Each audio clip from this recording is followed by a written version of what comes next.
అటు CPM ఆధ్వర్యంలోనూ May Day వేడుకలు ఘనంగా జరిగాయి.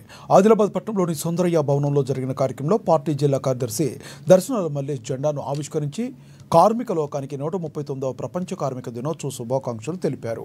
అంతకుముందు వెట్టి బానిసలుగా పనిచేశారని, ఎలాంటి పని గంటలు చట్టాలు లేవన్నారు.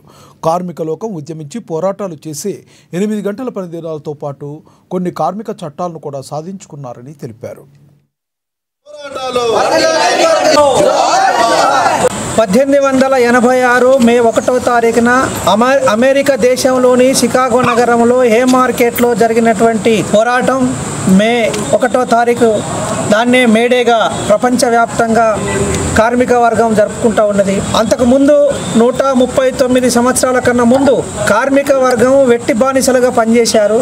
18-20 గంటలు పనిచేసేటటువంటి వాళ్ళు, కార్మిక చట్టాలు లేవు, కనీస వేతనాలు లేవు, బానిస బతుకులు బతికినటువంటి వాళ్ళు. మాకంటూ పని గంటలు నిర్ణయించాలని చెప్పి, చట్టాలు తీసుకురావాలని చెప్పి సమ్మె చేశారు. ఆ సమ్మె సందర్భంగా పోలీసులు కాల్పులు జరిపి 7 కార్మికులను బలి తీసుకున్నారు. దాని తర్వాతనే ప్రపంచవ్యాప్తంగా 8 గంటల పనిదినం అమల్లోకి వచ్చింది.